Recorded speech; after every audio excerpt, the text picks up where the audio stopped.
नमस्कार प्रिय दर्शकों, एक बार फिर आपका स्वागत है हमारे YouTube चैनल बीइंग टीवी में। प्रिय दर्शकों, आज फिर एक नई कहानी, एक नया वीडियो लेकर के हम हाजिर हुए हैं। आज की जो कहानी है, आज का जो प्रसंग है, यह बड़ा ही मोटिवेशनल है, बड़ा ही ज्ञानवर्धक है। प्रिय दर्शकों, बूढ़े बैल की यह कहानी अगर ध्यान से सुन ली तो घर में कभी गरीबी नहीं रहेगी। कहानी शुरू करने से पहले अगर आप हमारे चैनल पर पहली बार आए हैं तो चैनल को सब्सक्राइब करें, बेल आइकन ऑन करें, अच्छे कमेंट किया करें ताकि हर आने वाले वीडियो का नोटिफिकेशन सबसे पहले आपको मिले और प्रिय दर्शकों, आप उसका फायदा उठा सकें। तो शुरू करते हैं आज की यह प्यारी सी कहानी, यह प्यारा सा वीडियो। प्रिय दर्शकों, प्राचीन समय की बात है। सोनाखेड़ी नाम के गांव में एक बहुत ही गरीब किसान रहा करता था। प्रिय दर्शकों, वह किसान गरीबी में अपना गुजारा कर रहा था। किसान एक कुटिया में अपनी पत्नी और बच्चों के साथ रहा करता था।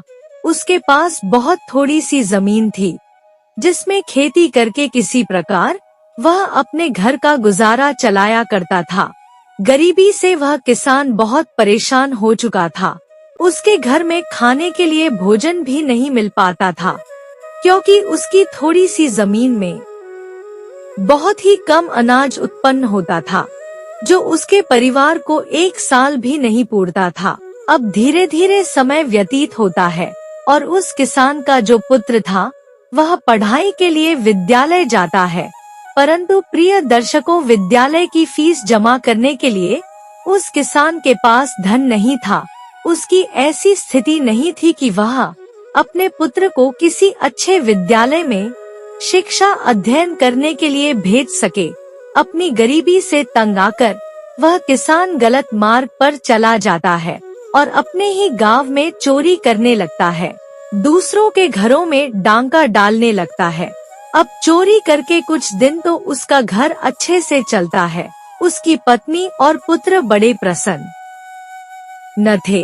वह स्वादिष्ट भोजन करते हैं, नए वस्त्र खरीदते हैं और चोरी के पैसों से वह अपने पुत्र के विद्यालय की फीस भी जमा कर देता है।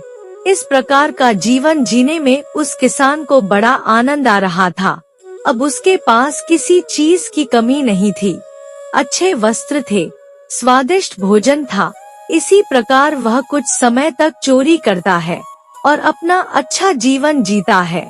परंतु प्रिय दर्शकों, धीरे धीरे पूरे गांव में यह खबर फैल जाती है कि यह किसान रात्रि के समय चोरी करता है, जिस कारण उसकी गांव में बहुत बदनामी होती है और सभी लोग उसे गाली देते हैं। अब अगर किसी के घर भी चोरी होती तो वह सभी उस किसान को मारने उसके घर आ जाते। गांव वालों के डर से अब वह किसान चोरी करना छोड़ देता है और ऐसा करते ही एक बार फिर वह किसान गरीब हो जाता है। प्रिय दर्शकों, उस किसान के पास एक बैल था जिससे वह अपने खेत में हल चलाया करता था। वह बैल बड़ा ही चतुर था और बहुत ही ज्ञानी था।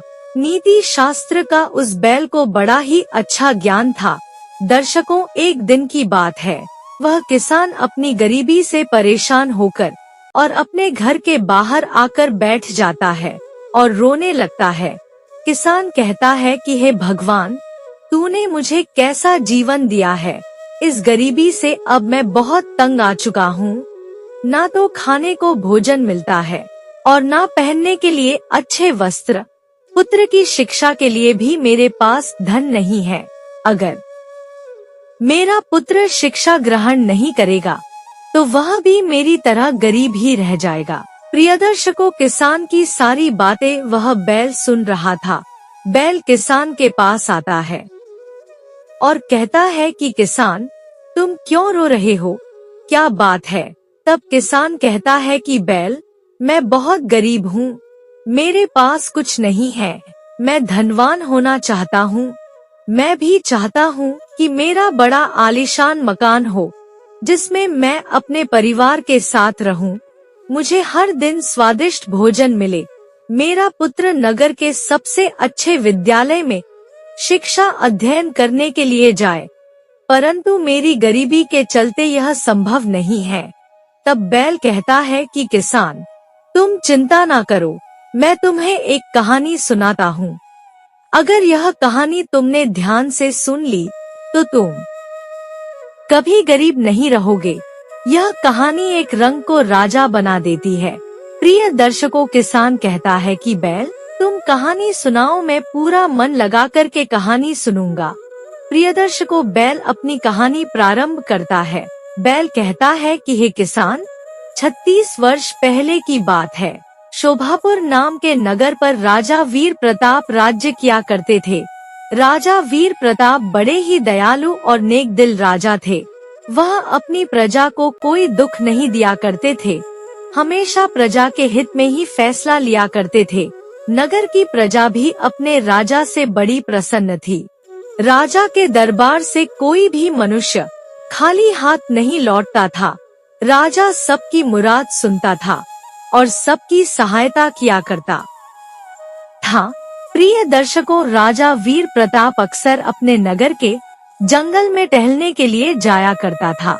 एक दिन की बात है, राजा अपना घोड़ा लेकर और जंगल की तरफ टहलने के लिए निकलता है। तभी राजा घुड़सवारी करता करता जंगल के बीच में जा पहुंचता है, जहां जाकर उसे किसी छोटे बच्चे की आवाज सुनाई देती है और कुछ दूरी पर उसे आग का धुआं पेड़ों के ऊपर दिखाई देता है। तब वह अपना घोड़ा कुछ आगे लेकर जाता है तो वह देखता है कि जंगल में किसी की चिता जल रही है और चिता के पास में एक बहुत ही छोटा बालक खड़ा हुआ है। राजा अपने घोड़े को और आगे बढ़ाता है। तब वह सुनता है तो वह बालक बोल रहा था कि माँ, आप भी मुझे छोड़कर जा चुकी हैं। अब इस दुनिया में मेरा कोई भी नहीं बचा है, परंतु मैं आपको वचन देता हूँ कि मैं एक बहुत ही बड़ा आदमी बनूंगा और एक बहुत ही अच्छा मनुष्य बनूंगा। मैं कभी किसी के साथ बुरा नहीं करूंगा। प्रिय दर्शकों, उस बालक की ऐसी बातें सुनने के बाद राजा वीर प्रताप अपने घोड़े से उतरते हैं और उस बालक के पास जाते हैं और कहते हैं कि बालक, तुम किससे बातें कर रहे हो और यह चिता किसकी जल रही है? तब वह बालक बताता है कि राजा साहब, मेरा नाम श्याम है, मैं आपको अपनी आत्मकथा सुनाता हूँ। यह चिता मेरी माँ की है। मेरी माँ की मृत्यु हो गई है। मेरी माँ और मैं इसी जंगल में कुटिया बना करके रहा करते थे। मेरी माँ ने एक बहुत ही गरीब घर में जन्म लिया था। मेरे नाना जी बहुत ही गरीब थे, परंतु मेरे दादाजी इस नगर के बड़े ही जाने माने सेठ थे। उनके घर में किसी चीज की कोई कमी नहीं थी। वह बहुत ही धनवान थे। मेरे पिताजी ने मेरी माँ से दादाजी की इच्छा के विरुद्ध जाकर विवाह किया था। दादाजी को मेरी माँ कभी पसंद नहीं थी। मेरे माता पिता के विवाह के कुछ दिनों बाद मेरे पिताजी की मृत्यु हो गई और मेरे पिता की मृत्यु होते ही मेरे दादाजी ने मेरी माँ को घर से निकाल दिया। जिस समय मेरे पिता की मृत्यु हुई थी, उस समय मेरी माँ गर्भवती थी। ऐसी हालत में मेरे दादाजी ने मेरी माँ को भीख मांगने के लिए अकेला छोड़ दिया। उसके बाद मेरी माँ बेसहारा हालत में लाचार होकर और जंगल में कुटिया बना करके रहने लगी।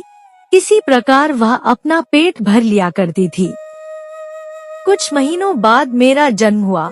मेरे जन्म के बाद मेरी माँ ने मेरी खूब अच्छे से परवरिश करी, कभी मुझे भूखा नहीं सोने दिया। जंगल में जाकर मेरी माँ मीठे मीठे फल लेकर आती थी और मेरा पेट भरती थी। माँ ने मुझे कहा था कि तुझे दादाजी से भी बड़ा आदमी बनना है, बहुत धन अर्जित करना है। कुछ समय तक मैं और मेरी माँ आराम से जंगल में रह रहे थे, परंतु अचानक आज मेरी माँ की मृत्यु हो गई। अब इस संसार में मेरा कोई भी नहीं है। मैं अपनी माँ को प्रण दे रहा था कि माँ, मैं बहुत बड़ा आदमी बनूंगा और बहुत धन अर्जित करूंगा। प्रिय दर्शकों, बैल आगे कहता है कि हे किसान, उस बालक की ऐसी बातें सुनने के बाद राजा की आंखों में आंसू आ जाते हैं। राजा को उस बालक पर अब बहुत ही तरस आ रहा था। वह सोच रहा था कि यह बालक कितना सुंदर है, इतना मासूम है। अब यह किस प्रकार अपना जीवन निर्वाह करेगा। मुझे इस बालक की सहायता करनी चाहिए। ऐसा सोचने के बाद राजा वीर प्रताप उस बालक से कहते हैं कि श्याम, परंतु तुम इस जंगल में रहकर किस प्रकार अपनी माँ का सपना पूरा करोगे, किस प्रकार धन अर्जित करोगे। तुम मेरे साथ मेरे महल में चलो, वहाँ तुम्हें किसी चीज की कोई कमी नहीं रहेगी। मैं तुम्हें शिक्षा प्राप्त करने के लिए विद्यालय में भेजूंगा, तभी तुम आगे चलकर धनवान बन सकोगे। राजा की बात सुनकर श्याम कुछ देर सोच में पड़ जाता है। उसके बाद वह कहता है कि राजा साहब, मैं आपके साथ महल में चलने के लिए तैयार हूँ। प्रिय दर्शकों, राजा श्याम को अपने साथ घोड़े पर बैठाता है और उसे लेकर सीधा अपने महल में पहुँच जाता है। महल में जाने के बाद राजा श्याम को अपनी रानी के कक्ष में लेकर जाता है। रानी देखती है कि राजा साहब एक गरीब बालक को लेकर आ रहे हैं, जिसने फटे पुराने वस्त्र पहने हैं और जिनकी शक्ल बहुत गंदी है, जिसके हाथ पैर में बहुत मिट्टी लगी हुई है। उस बालक को देखकर वह रानी कहती है कि राजा साहब, यह बालक कौन है जिसे आप अपने महल में लेकर घूम रहे हैं। तब राजा वीर प्रताप बताता है कि रानी, इस बालक का नाम श्याम है और इसका दुनिया में कोई भी नहीं है। यह बेचारा अभी बहुत छोटा है, इसीलिए हम इसे अपने महल में लेकर आए हैं। आज से यह बालक हमारे साथ महल में ही रहेगा। तुम इसे नए वस्त्र दे दो और इसे अपने पुत्र और पुत्री के समान समझो। प्रिय दर्शकों, तभी राजा का पुत्र और राजा की पुत्री भी वहां आ जाते हैं। राजा के बच्चे भी अभी छोटे थे। श्याम और राजा के बच्चों में मित्रता हो जाती है और वह एक साथ खेलने लगते हैं। परंतु ऐसा दृश्य देखकर रानी को बड़ा क्रोध आता है। वह सोचती है कि यह राजा साहब ऐसा क्यों करते हैं। किसी भी राह चलते गरीबों को उठाकर महल में ले आते हैं। यह कोई धर्मशाला नहीं है। प्रियदर्शकों, श्याम को रानी के कक्ष में छोड़कर राजा अपनी राज दरबार में चले जाते हैं। इधर वह रानी उस बालक को एक दासी के साथ भेज देती है और कहती है कि दासी, इसे स्नान कराकर और नए वस्त्र पहना दो। प्रिय दर्शकों, अब श्याम बड़ा ही प्रसन्न था। श्याम सोच रहा था कि भगवान ने मुझे जंगल से सीधे महल में पहुंचा दिया। अब मैं अपनी माँ का सपना पूरा करूँगा, मन लगा कर के शिक्षा प्राप्त करूँगा और बहुत बड़ा आदमी बनूंगा। प्रियदर्शकों, बैल आगे कहता है कि हे किसान, अब वह रानी अपने पुत्र और अपनी पुत्री के साथ उस बालक को भोजन परोसती है, परंतु वह अपने पुत्र और पुत्री को तो सोने की थाली में भोजन परोसती है और उस बालक को एक केले के पत्ते के ऊपर भोजन देती है। यह देखकर श्याम बड़ा उदास हो जाता है। वह कहता है कि रानी जी, अगर आप मुझे अपने पुत्र और पुत्री के साथ भोजन परोस रही हैं, तो मुझे भी सोने की प्लेट में भोजन दीजिए। मुझे केले के पत्ते पर भोजन करने में कोई आपत्ति नहीं है, परंतु अगर आप मुझे अपने पुत्र के समान समझती तो मुझे बहुत अच्छा लगता। तब वह रानी कहती है कि अरे बालक, क्या तुझे पता नहीं तुझे राजा साहब कहाँ से लेकर आए हैं? तू खुद को महल में आने के बाद क्या राजकुमार समझ रहा है? यह मत भूल कि तू एक गरीब है। प्रियदर्शकों, रानी के इस प्रकार के व्यवहार को देखकर श्याम भोजन पर से उठ जाता है। श्याम कहता है कि रानी जी, मुझे राजा साहब अपने साथ लेकर आए थे, इसीलिए मैं आ गया, परंतु अब मैं यहाँ से जा रहा हूँ और महल में मैं लौटकर तभी आऊँगा जब मुझे सोने की प्लेट में भोजन परोसा जाएगा। श्याम वह सोचता है कि मेरा यहाँ रहना रानी जी को अच्छा नहीं लग रहा है, इसीलिए किसी का दिल दुखाकर मुझे यहाँ नहीं रहना चाहिए। प्रिय दर्शकों, अब श्याम सीधा महल से बाहर निकल जाता है और एक बार फिर वह जंगल में चला जाता है। और अपनी कुटिया में रहने लगता है। इधर जब राजा को पता चलता है कि श्याम पूरे महल में नहीं है, तो वह रानी के पास बड़े क्रोध में आते हैं। वह कहते हैं कि हे रानी, श्याम कहाँ चला गया है? क्या तुमने उसका ध्यान नहीं रखा? तब राजा साहब को क्रोध में देखकर रानी कुछ घबरा जाती है। वह कहती है कि राजा साहब, मैंने कुछ नहीं किया है, मैं तो उसे भोजन परोस रही थी। परंतु ना जाने किस बात पर क्रोधित होकर वह महल से चला गया, मुझे कुछ भी नहीं पता है। अब राजा बहुत चिंतित हो जाते हैं। तभी राजा का पुत्र आकर बताता है कि पिताजी, हमारा मित्र श्याम माँ से नाराज होकर और महल छोड़कर चला गया है, क्योंकि माँ ने उसे सोने की थाली में भोजन नहीं परोसा। तब राजा अपनी रानी पर बड़ा क्रोधित होते हैं और कहते हैं कि हे रानी, तुमने उसके साथ भेदभाव क्यों किया? अगर तुम उसे सोने की प्लेट में भोजन परोस देती तो क्या हो जाता? तब रानी बड़ी घबरा जाती है और बात को पलटते हुए कहती है कि राजा साहब, मैं तो यह देखना चाहती थी कि केले के पत्ते पर भोजन परोसने पर वह किस प्रकार व्यवहार करता है। मैं तो उसकी परीक्षा ले रही थी। तब राजा कहते हैं कि रानी, तुम्हें ऐसा नहीं करना चाहिए था। अब तुमसे नाराज होकर वह कहीं जंगल में ना चला गया हो। तब रानी कहती है कि अरे राजा साहब, उसे तो महलों की आदत लग चुकी है, वह जरूर कहीं महल में छुप कर बैठा होगा। तब राजा पूरे महल में एक बार फिर देखते हैं, परंतु प्रियदर्श को श्याम महल में नहीं मिलता है। अब राजा वीर प्रताप बहुत चिंतित हो जाते हैं। इधर श्याम जंगल में अपनी कुटिया के अंदर अकेला रहने लगता है, परंतु उसके पास ना तो खाने के लिए भोजन था और ना वस्त्र थे। अब वह अपना पेट भरने के लिए जंगल से गुजरने वाले राहगीरों को लूटने लगा। जो भी जंगल से निकल कर जाता था तो श्याम उन पर हमला कर देता और उनसे उनका सारा सामान लूट लेता था। कीमती वस्तुएं लूटकर अपने पास रख लेता। अब धीरे धीरे इस प्रकार श्याम एक बहुत बड़ा डाकू बन गया।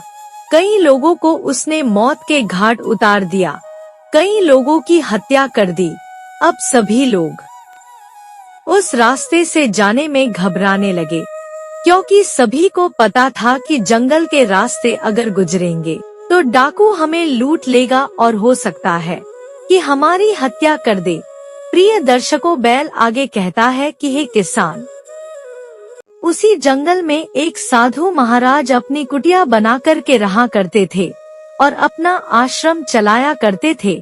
साधु महाराज जंगल में से गुजरने वाले हर राहगीर को अपने आश्रम के अंदर बुलाते थे और उसे अपने आश्रम में जलपान कराने के बाद उसे वहां से रवाना कर दिया करते थे। क्योंकि प्रिय दर्शकों, साधु महाराज बड़े ही अच्छे स्वभाव के थे। साधु महाराज का ऐसा मानना था कि सच्चा साधु वही होता है जो दूसरों की सेवा करता है, दीन दुखी की सहायता करता है। क्योंकि प्रियदर्शकों, साधु महाराज भी इस बात को जानते थे कि जंगल में एक डाकू रहता है जो जंगल में से निकलने वाले राहगीरों को लूट लेता है। इस कारण वह साधु महाराज सभी राहगीरों को अपने आश्रम में ले जाकर और उनकी सेवा किया करते थे।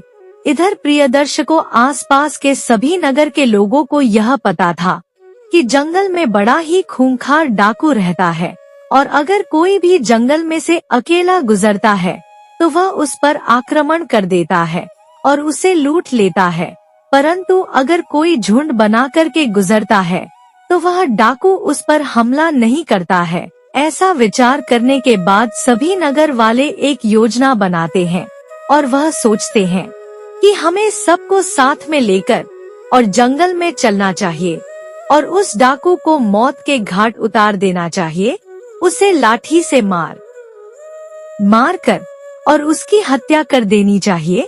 वह अकेला एक कुटिया बना करके रहता है और अगर हम सब मिलकर के उस पर आक्रमण करेंगे तो वह हमारा सामना नहीं कर पाएगा।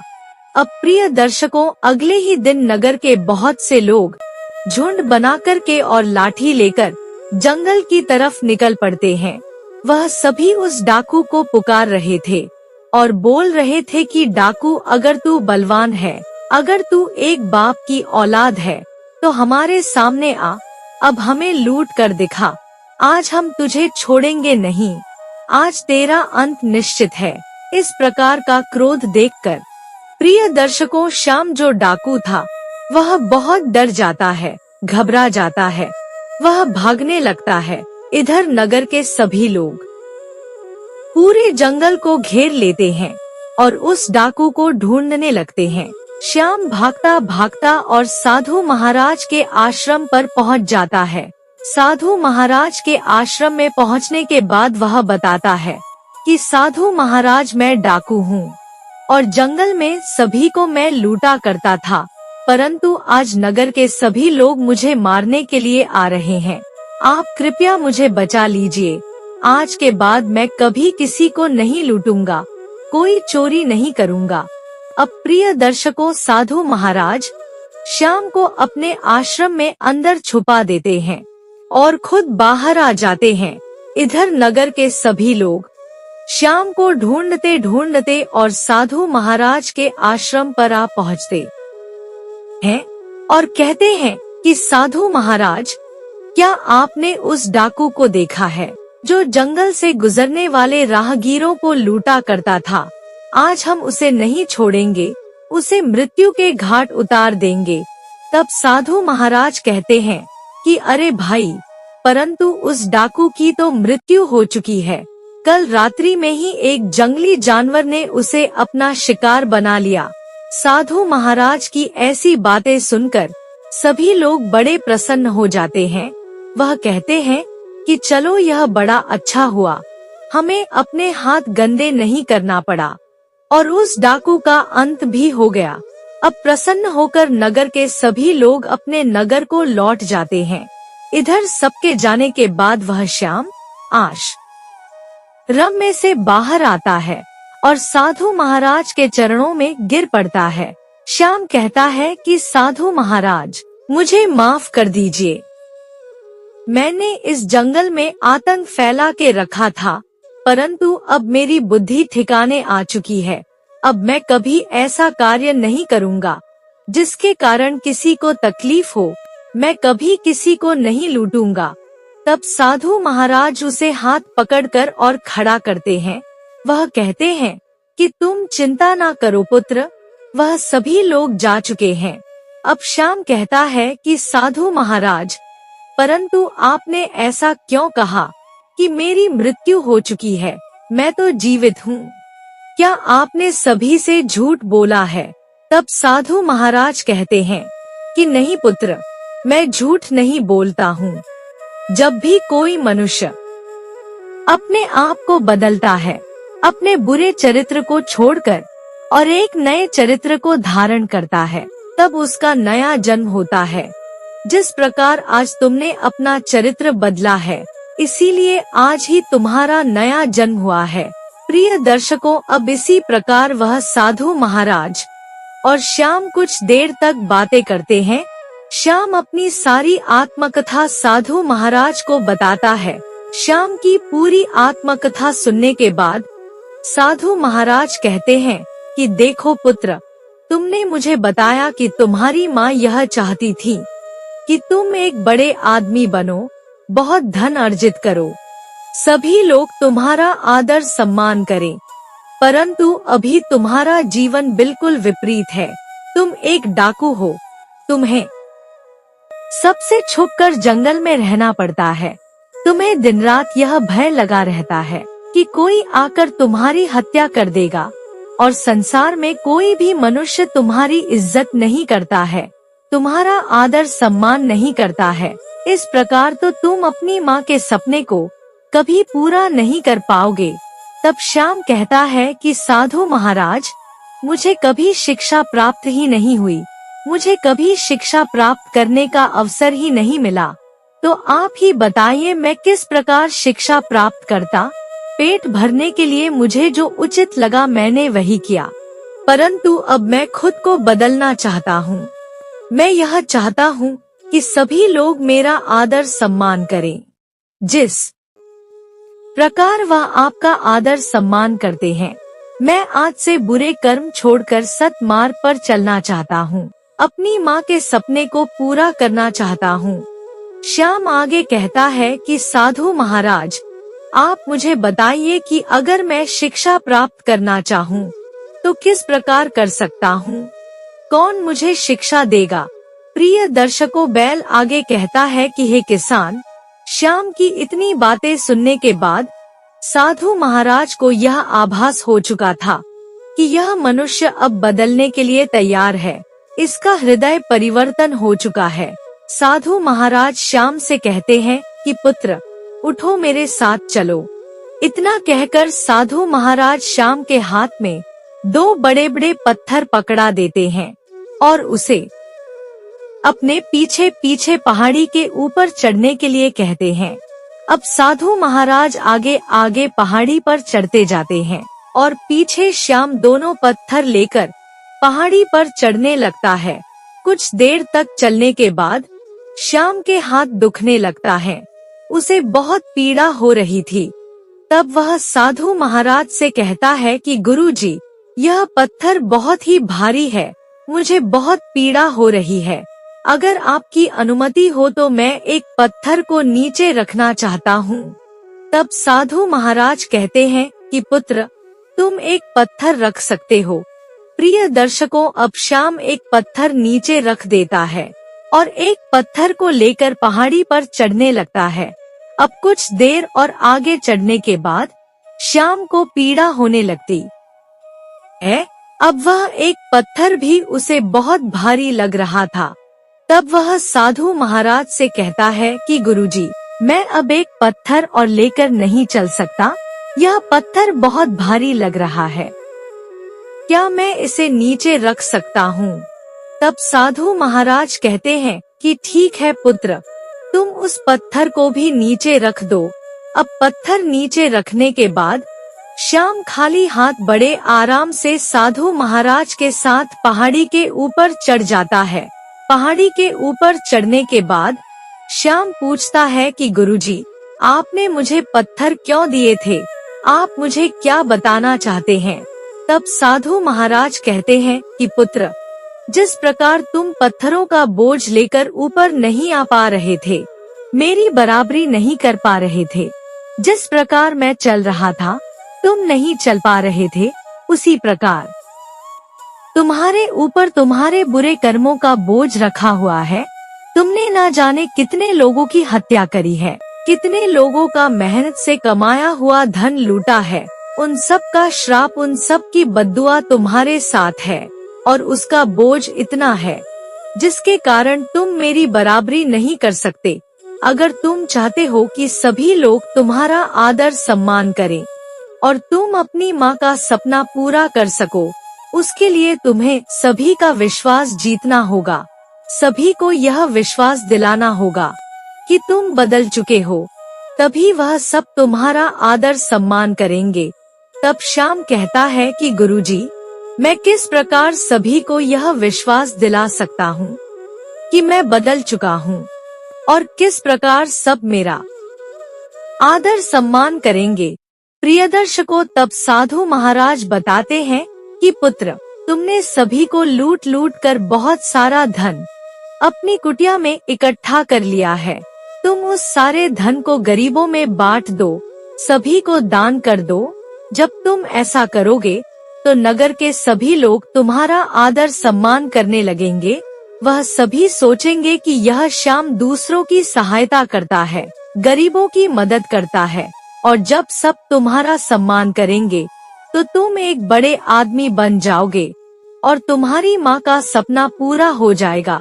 उसके बाद तुम मेरे पास चले आना, मेरे आश्रम में आ जाना और मैं तुम्हें शिक्षा प्रदान करूँगा। शिक्षा प्राप्त करने के बाद तुम्हारे पास बहुत ज्ञान आ जाएगा और तुम अपने जीवन में बहुत धन अर्जित करोगे। उसके बाद आगे पढ़ने से तुम्हें कोई नहीं रोक सकता। प्रिय दर्शकों, श्याम वैसा ही करता है। वह अपनी कुटिया में जाता है और जितना भी धन उसने लूट कर जमा किया था, वह पूरा धन नगर में ले जाकर गरीब दीनहीन को बांट देता है। ऐसा करते ही नगर के सभी लोग उसका आदर सम्मान करने लगते हैं। गरीब उसे दुआ देने लगते हैं, उसे आशीर्वाद देने लगते हैं। ऐसा करने के बाद श्याम को बहुत अच्छा महसूस होता है। अब वह तुरंत साधु महाराज के आश्रम पर पहुंच जाता है और साधु महाराज से कहता है कि गुरुजी, आपने जैसा कहा था मैंने वैसा ही किया है और सारी धन दौलत दान करने के बाद सभी लोग मेरा आदर सम्मान करने लगे, मुझसे प्रेम से बात करने लगे, मुझे आशीर्वाद देने लगे। प्रिय दर्शकों, अब साधु महाराज श्याम को अपने आश्रम में शिक्षा प्रदान करते हैं, उसे बड़े ही अच्छे से शिक्षित करते हैं। वर्षों तक श्याम साधु महाराज के आश्रम में शिक्षा ग्रहण करता है। 2 वर्ष के बाद श्याम को सभी शास्त्रों का ज्ञान हो चुका था। साधु महाराज कहते हैं कि श्याम, तुम्हारी शिक्षा पूर्ण हो चुकी है। तुमने जो ज्ञान अर्जित किया है यह तुम्हें बहुत आगे लेकर जाएगा। सभी लोग तुम्हारा आदर सम्मान करेंगे, तुम कहीं भी पराजित नहीं होगे। प्रिय दर्शकों, शिक्षा प्राप्त करने के बाद श्याम गुरुजी को प्रणाम करता है और गुरुजी का आशीर्वाद लेने के बाद राजा वीर प्रताप के नगर शोभापुर चला जाता है। क्योंकि प्रिय दर्शकों, श्याम को अपने बचपन की घटना याद थी कि शोभापुर के राजा वीर प्रताप ने उसे अपने महल में लेकर गए थे, जहां रानी ने उसके साथ अच्छा व्यवहार नहीं किया था। श्याम शोभापुर के लिए निकल पड़ता है। उधर शोभापुर में राजा वीर प्रताप के मंत्री की मृत्यु हो चुकी थी। अब मंत्री का पद खाली पड़ा हुआ था और राजा को जल्दी से जल्दी एक मंत्री की आवश्यकता थी। तभी राजा के सलाहकार उसे सलाह देते हैं कि राजा साहब, पहले के समय से ऐसी प्रथा चली आ रही है कि मंत्री के पुत्र को ही उसका पद दिया जाता है। हमें सोच विचार करने की आवश्यकता नहीं है। मंत्री का पुत्र राजेश बहुत ही ज्ञानी है, हमें उसे ही अपना अगला मंत्री घोषित कर देना चाहिए। प्रिय दर्शकों, राज्यसभा में ऐसी बातें चल ही रही थी कि तभी श्याम वहां पहुंच जाता है। वह अपना नाम बदलकर राजा साहब को प्रणाम करता है। वह कहता है कि राजा साहब, मेरा नाम भोला है। प्रिय दर्शकों, बैल आगे कहता है कि हे किसान, श्याम ने अपना नाम इसलिए बदला था ताकि राजा वीर प्रताप उसे पहचान ना सके कि यह वही बालक है जिसे बचपन में वह जंगल से लेकर आया था। भोला कहता है कि राजा साहब, मैंने सुना है कि आपके नगर में मंत्री का पद खाली है। मैं स्वयं को मंत्री के पद के लिए उचित समझता हूँ। मुझे सारे शास्त्रों का ज्ञान है। मैंने बहुत बड़े गुरुजी से शिक्षा प्राप्त करी है। आप चाहें तो मुझे मंत्री के पद के लिए नियुक्त कर सकते हैं। भोला आगे कहता है कि महाराज, आपको समय के साथ बदलना चाहिए। जरूरी नहीं है कि मंत्री का पुत्र मंत्री के समान ही चतुर हो और ज्ञानी हो। आपको इस बात पर एक बार फिर विचार विमर्श करना चाहिए। आप चाहें तो मेरी परीक्षा ले सकते हैं। अगर मैं परीक्षा में सफल हो गया तो आप मुझे मंत्री के पद के लिए नियुक्त कर लेना, और अगर मैं परीक्षा में असफल हुआ तो आप जो चाहे मुझे सजा दे सकते हैं। प्रिय दर्शकों, भोला की इस प्रकार की बातें सुनने के बाद राजा के सलाहकार भी भोला की बातों से सहमत हो जाते हैं। वह राजा को सलाह देते हैं कि राजा साहब, यह आदमी सत्य बोल रहा है। हमें मंत्री के पुत्र राजेश और इस व्यक्ति के बीच में प्रतियोगिता रखनी चाहिए। जो भी परीक्षा में सफल होगा उसे हम मंत्री के पद के लिए नियुक्ति दे देंगे। राजा अपने सलाहकारों की बात से सहमत हो जाता है। प्रिय दर्शकों, अब मंत्री का पुत्र राजेश और भोला दोनों ही प्रतियोगिता के लिए राजमहल में उपस्थित होते हैं। राजा अपने सैनिक से कहकर 2 तलवार मंगवाता है और एक तलवार राजा मंत्री के पुत्र राजेश को देता है और कहता है कि राजेश, तुम्हें उत्तर दिशा में जाना है और जो राज्य हमारी सीमा से लगा हुआ है वहाँ के राजा को यह तलवार भेंट करना है और तुम्हें अपने ज्ञान अनुसार एक संदेश वहाँ के राजा को देना है और लौटकर वापस आना है। प्रिय दर्शकों, राजा का आदेश पाते ही राजेश तलवार लेकर उत्तर दिशा की तरफ निकल पड़ता है। उसके बाद राजा वीर प्रताप भोला को आगे बुलाते हैं और भोला को एक तलवार देते हुए वह बताते हैं कि भोला, तुम्हें पूर्व दिशा की ओर जाना है और हमारे राज्य की सीमा से लगा हुआ जो राज्य है वहाँ के राजा को यह तलवार भेंट स्वरूप देनी है और तुम्हें अपने ज्ञान के अनुसार हमारा एक संदेश वहाँ के राजा को देना है। प्रिय दर्शकों, राजा का आदेश पाते ही अब भोला तलवार लेकर पूर्व दिशा के लिए निकल पड़ता है और राजा वीर प्रताप अपने महल में बैठकर दोनों के ही लौटने की प्रतीक्षा करने लगता है। इधर राजेश जो था वह उत्तर की तरफ जो राज्य था उसमें पहुंच जाता है और वहां के राजा से जाकर कहता है कि राजा साहब, शोभापुर के राजा ने आपके लिए भेंट स्वरूप एक तलवार भेजी है। इतना कहकर राजेश वह तलवार राजा को देता है। राजा उस तलवार को जब म्यान में से निकालता है तब वह देखता है कि तलवार की नोक पर लाल निशान लगा हुआ था। राजा पूछता है कि हे राजदूत, तुम्हारे राजा ने जो तलवार हमें दी है इस पर लाल निशान लगा हुआ है, इसका क्या अर्थ है? प्रिय दर्शकों, राजेश लाल निशान को देखकर सोच में डूब जाता है। वह सोचता है कि राजा ने तो हमें इस बारे में कुछ भी नहीं बताया। तब वह अपने ज्ञान अनुसार राजा से कहता है कि राजा साहब, तलवार पर लाल निशान लगा हुआ है। यह निशान अवश्य खून की ओर इशारा कर रहा है। इसका अर्थ यह है कि हमारे राजा साहब आपके साथ युद्ध करना चाहते हैं। हमारे राजा साहब चाहते हैं कि आप उनसे युद्ध करें, नहीं तो अपनी हार स्वीकार करें। प्रियदर्शकों, राजेश की ऐसी बातें सुनकर उस राजा को क्रोध आ जाता है। वह कहता है कि अगर ऐसी बात है तो हम युद्ध के लिए तैयार हैं। अब राजेश अपना संदेश देकर वापस अपने नगर शोभापुर के लिए निकल पड़ता है।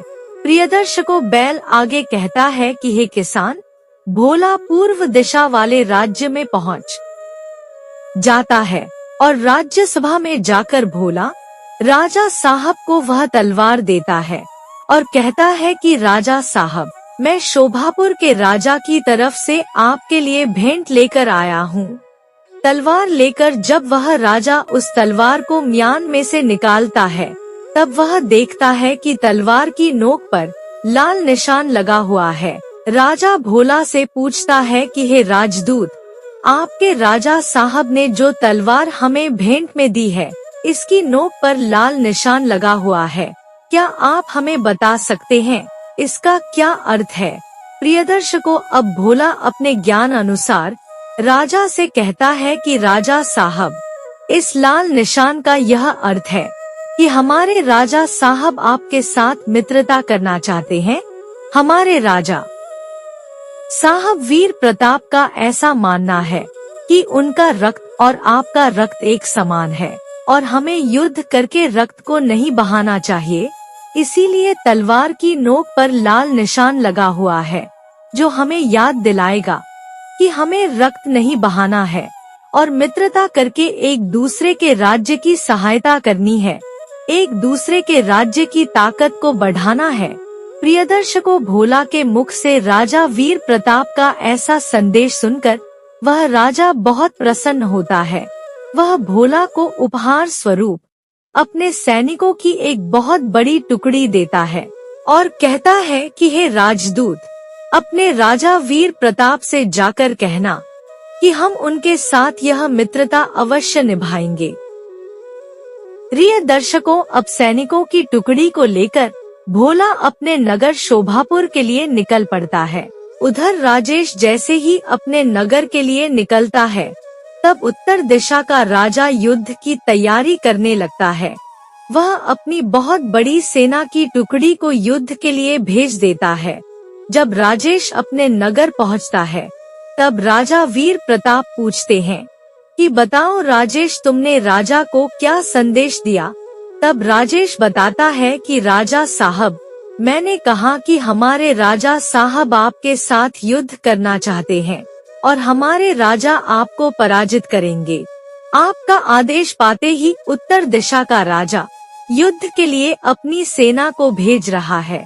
प्रिय दर्शकों, राजेश की ऐसी बातें सुनकर राजा वीर प्रताप घबरा जाता है। वह सोचता है कि अभी युद्ध के लिए तो हमारे पास सेना एकत्रित ही नहीं है, हम युद्ध किस प्रकार करेंगे। जब वह अपने महल के ऊपर जाकर देखता है तो उत्तर दिशा के राजा की सेना शोभापुर की तरफ बढ़ रही थी। कुछ ही देर में भोला भी सेना की टुकड़ी को लेकर नगर में पहुंचता है और बताता है कि राजा साहब, हमने पूर्व दिशा के राजा को आपका संदेश कुछ इस प्रकार दिया है कि आप उनके साथ मित्रता करना चाहते हैं और आपके संदेश से प्रसन्न होकर उन्होंने हमारे साथ सेना की एक बहुत बड़ी टुकड़ी भेजी है।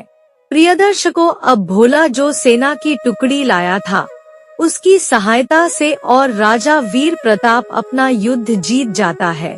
राजा वीर प्रताप भोला के इस कार्य से बड़ा प्रसन्न था। राजा कहता है कि एक उचित मंत्री वही होता है जो प्रजा की सुरक्षा के बारे में सोचे, जो शांति के बारे में सोचे। मंत्री वह नहीं होता है जो हर समय युद्ध करने का सोचे। अब भोला के कार्य से प्रसन्न होकर अगले ही दिन भोला को नगर का मंत्री घोषित कर दिया जाता है। प्रिय दर्शकों, पूरी प्रजा इस बात से बहुत प्रसन्न थी कि उनका मंत्री बहुत ही चतुर, बहुत ही ज्ञानी है। राजा वीर प्रताप भोला को आदेश देता है कि मंत्री जी, आज रात्रि आपको हमारे यहाँ भोजन करने के लिए आना है। प्रिय दर्शकों, अब क्या था, रात्रि होते ही भोला राजा साहब के यहाँ भोजन करने पहुँच जाता है। रानी ने स्वयं अपने हाथों से भोजन पकाया था। अब रानी चांदी की थाली में राजा और मंत्री के लिए भोजन परोसती है। तब भोला कहता है कि रानी जी, लगता है आपने हमें पहचाना नहीं। मैं वही बालक हूँ जिसे कुछ वर्षों पहले राजा साहब जंगल से लेकर आए थे। मेरा नाम श्याम है। आपने मेरे साथ उचित व्यवहार नहीं किया था, जिस कारण आपसे नाराज होकर मैं वापस जंगल चला गया था।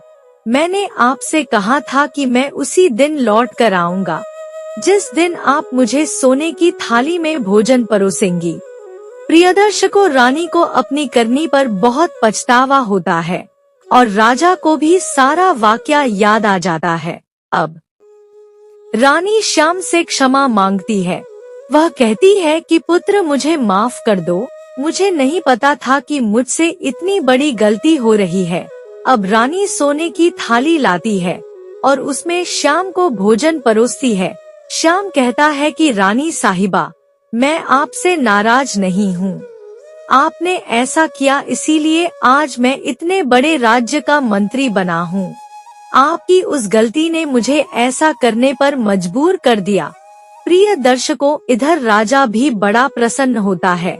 वह कहता है कि पुत्र, यह तो बड़ी अच्छी बात है कि तुम एक बार फिर लौटकर हमारे महल में आ गए।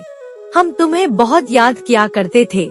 प्रिय दर्शकों, बैल आगे कहता है कि हे किसान, अब वह मंत्री अपने नगर शोभापुर की बड़े अच्छे से देखभाल करता है, राजा को सही निर्णय लेने में मदद करता है। राजा अपने मंत्री से बहुत प्रसन्न था और नगर की प्रजा भी अपने मंत्री के हर फैसले से बहुत प्रसन्न रहती थी। प्रिय दर्शकों, एक दिन की बात है। पूर्व दिशा में जो राज्य था वहाँ के राजा का संदेश आता है। संदेश में लिखा हुआ था कि राजा वीर प्रताप, हमारे राज्य में चोरों का आतंक बहुत बढ़ गया है। डाकू बहुत उत्पात मचा रहे हैं। आपके ज्ञानी मंत्री को कुछ दिनों के लिए हमारे राज्य में भेज दीजिए। हमें सही निर्णय लेने में समस्या हो रही है। प्रिय दर्शकों, अब श्याम अपने राजा का आदेश पाते ही दूसरे राज्य के लिए निकल पड़ता है। वहां जाकर वह कई उचित निर्णय लेता है, जिससे चोरों का और डाकुओं का उत्पादन नगर में बहुत कम हो जाता है। प्रियदर्शकों, एक दिन की बात है। राजा के दरबार में 3 मनुष्य आते हैं और वह एक बूढ़ी माई को पकड़ कर लाए थे। तीनों लोग राजा से कहते हैं कि राजा साहब, इस औरत ने हमारे पैसे ले लिए हैं और हमारा धन हमें लौटा नहीं रही है। तब राजा साहब बूढ़ी माँ से कहते हैं कि बताओ, तुमने इनका धन क्यों लिया है। प्रियदर्शकों, तब वह बूढ़ी माँ सारी घटना बताती है। वह कहती है कि राजा साहब, एक दिन यह हमारे घर आए। यह 4 लोग थे। इन्होंने हमें कुछ धन दिया था और कहा कि हम व्यापारी हैं, हमारा धन आपके घर में सुरक्षित रख लीजिए। हम व्यापार के काम से नगर से कुछ दूर जा रहे हैं, परंतु आप यह धन किसी को मत दीजिएगा। जब हम चारों साथ में आएंगे तभी आप यह धन हमें देना। अगर हम में से कोई एक आकर आपसे यह धन मांगेगा तो आप मत देना। इतना कहकर यह चारों अपने काम से चले गए। प्रिय दर्शकों, वह बूढ़ी माँ आगे कहती है कि राजा साहब, एक दिन इनमें से एक आदमी हमारे पास आया और हमसे धन मांगने लगा। तब हमने कहा कि तुम चारों साथ में जब आओगे तभी हम धन देंगे, किसी एक को हम धन नहीं देंगे। कभी उसने बताया कि वह तीनों घर के बाहर बैठे हुए हैं और जब हमने घर के बाहर जाकर इन तीनों से पूछा कि आपका साथी जो मांग रहा है, क्या मैं इसे दे दूं? तब इन तीनों ने कहा कि हाँ, दे दीजिए। तभी हमने वह धन उसे दे दिया और वह धन लेकर ना जाने कहाँ चला गया। अब यह तीनों हमसे धन मांग रहे हैं, बताइए हम कहाँ से इतना धन देंगे।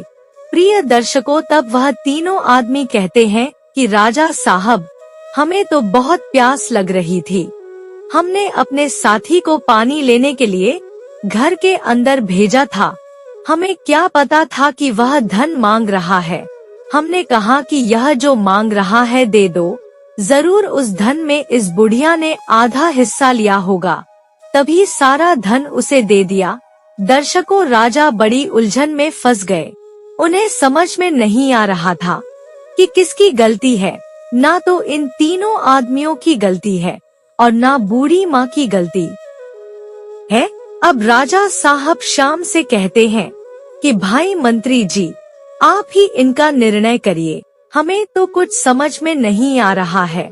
तब श्याम तीनों आदमियों से कहता है कि भाई, अपने बूढ़ी माँ से कहा था कि जब हम चारों साथ मिलकर आएंगे तभी धन देना, परंतु आज आप 3 लोग आए हैं और धन मांग रहे हैं। आपका एक और साथी कहाँ है? जब आप उसे लेकर आएंगे तभी आपको धन मिलेगा। मंत्री का ऐसा निर्णय सुनने के बाद वह तीनों बड़े चकित रह जाते हैं। सोचते हैं कि इसने तो हमें हमारे ही जाल में फंसा दिया। प्रिय दर्शकों, वह तीनों वापस लौट जाते हैं और वह बूढ़ी माँ भी मंत्री को बहुत बहुत धन्यवाद देकर वापस लौट जाती है। मंत्री के ऐसे निर्णय से राजा बड़ा प्रसन्न होता है और ढेर सारे उपहार देकर उसे विदा करता है। अब श्याम राजसी तरीके से अपने नगर शोभापुर लौटता है, जहां उसका बहुत स्वागत होता है। प्रिय दर्शकों, इस प्रकार वह श्याम रंग से राजा बन जाता है, गरीब से बहुत धनवान बन जाता है और उसकी माँ का सपना भी पूरा हो जाता है। इतनी कहानी वह बैल उस किसान को सुनाता है और किसान को सारी बात समझ में आ चुकी थी कि किस प्रकार रंग से राजा बना जा सकता है। तो प्रिय दर्शकों, हमारी आज की यह कहानी यहाँ समाप्त होती है। हम उम्मीद करते हैं कि आपको हमारी आज की यह कहानी पसंद आई होगी और आप इससे ढेर सारी प्रेरणाएं लेंगे। मिलते हैं अगली ज्ञान चर्चा के साथ अगले वीडियो में। तब तक के लिए नमस्कार, धन्यवाद।